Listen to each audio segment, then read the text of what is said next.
Good morning or good evening, whichever it happens to be. Anyway, I this is off the driver's side. I just got done. When I spin it with like holding it and spin it, I can hear the small bearing. I cannot with my ear right down close. I can't hear the big bearing, but I can hear the small bearing, and it has a roll, a bearing sound.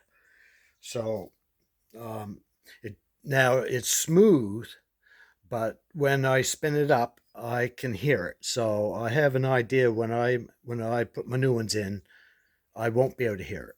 But anyway, it's nice and tight, and this is how they do it from factory. That nut goes in torqued, and then you bend these little tabs into those grooves to lock it to make sure everything stays together. But both of these, when I took them apart, where they were burnt and like the axles were both gone. When I went to take this off, I could take it off with a ratchet, like half-inch ratchet, and it came right off. So it wasn't torqued. It was originally, but where everything went to pot inside, it worked loose. But where this one's tight, that should be torqued at well over 150. So anyway, I'm not going to put this in a vise. I'm going to build a metal jig that bolts to the hub that that goes out across the floor and then hold this down on blocks with a jack to the ceiling. And then I put my wrench on here. I'm going to see if I can hook a torque wrench on it to snap it loose because it's not rusted. Like if I set the torque wrench at 150 and I can't get it, I'll have to study that or ask a couple questions. But I'd like to know the exact torque of that, but I believe it's 158. But anyway, right now, I can't get that off without building a jig to hold the hub, and and it has to be secure. And I'm not using the wheel bolts. It was all right to use a bar and the wheel bolts to take these axle bolts out because they're only torqued at 60. But anyway, I was real careful. I wiped this off before I wiped it off several times, and then when I had it unhooked, I carefully wrapped plastic around it and taped it so no grease, no dirt would get my new grease in there. But anyway, it came right off, no problem. Little hard because I don't have the car up in the air, so I can't use my power bar underneath. I had to kind of work it up inside here, but anyway, it's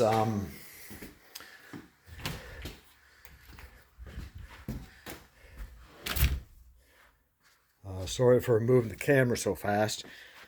So, to bring some people maybe up to date that missed or whatever, uh, these three right here, that's 2020, 2019, 18. So that's like 57 thou. And that's along with this chrome, this dust deflector. This is 18 thou. And my wear in here was 40 thou because this bearing's in compared to this one where it's slightly out.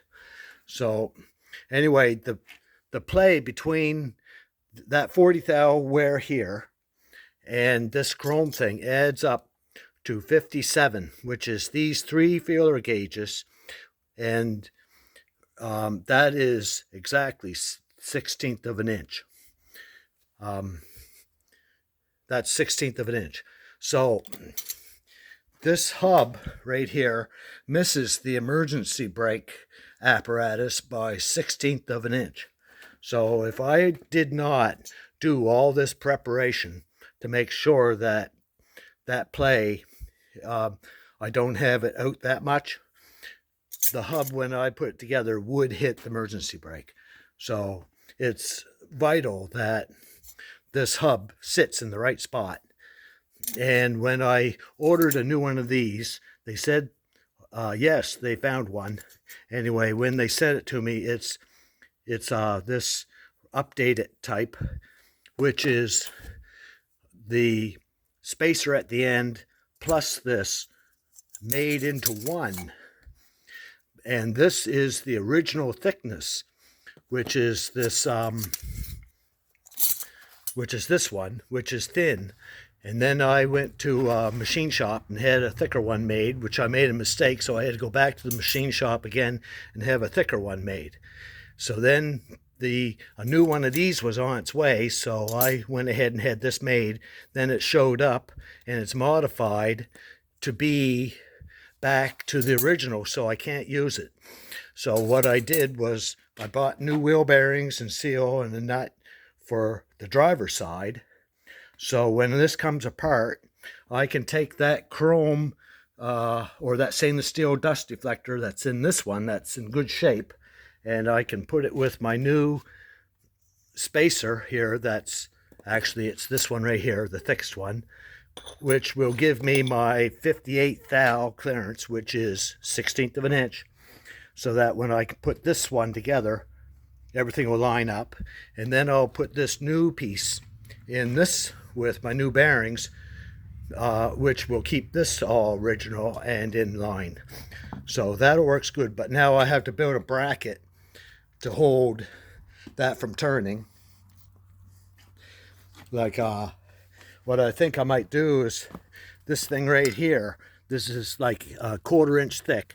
I'll just drill these holes out bigger so that the hub can sit right here with 3 bolts in it, and then I'll bolt one of that angle or that square stock right there has a couple holes in it, and I'll bolt this to that, and that'll hold the assembly from turning.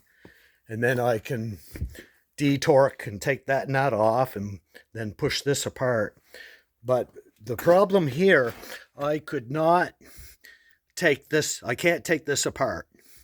I can't, like, it comes apart by putting this down in there and driving on that sleeve in there. There's a collar, like you can see it here, a collar.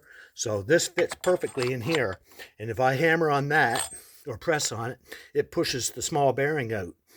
But bearings are designed to be properly put in with no strain on the balls, so that the bearings properly put in.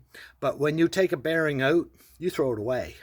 So, and these are brand new bearings, like you know, $200 or $300 worth of bearings. So I don't want to take them out and throw it away and then have that sleeve welded.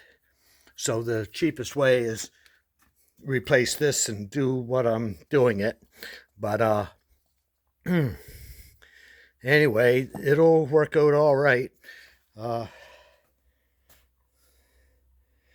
It's hot out today, but anyway, I got this part done. Now I'll make a jig to hold this so I can take that apart, and then I'll be able to get that slipper or that stainless steel thing here out of this, so I can put this assembly together. And then next week my new bearings will be in, so I can put this together with this, and I should be on the road after that. So that's kind of cherry. And anyway, then my vape things ran out. They died on me this morning, so and I haven't got to the store. So anyway, I welded on the Oldsmobile a couple spots this morning.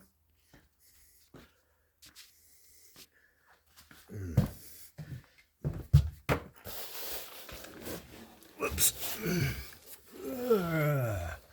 Right up there. I went there, and there, and there. And I see I got a little bit of a hole right here, which I'll have to, if I tapped it with a hammer, it would definitely be a hole. So anyway,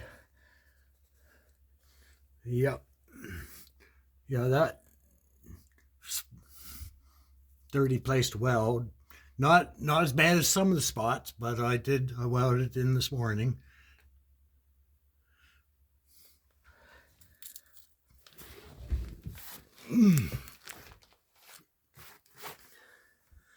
Yeah, I'm getting closer to undercoating.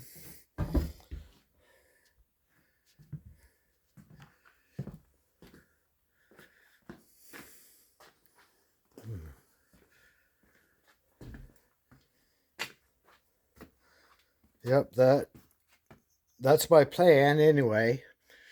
But I have to build a good solid way of holding that from turning so I can take that out. And I don't want to use any of my wheel nuts, and the vise on this is not quite adequate. So I'm going to build a big bracket that bolts onto it that is for sure going to hold everything while I mess around with that nut. So anyway, see you later.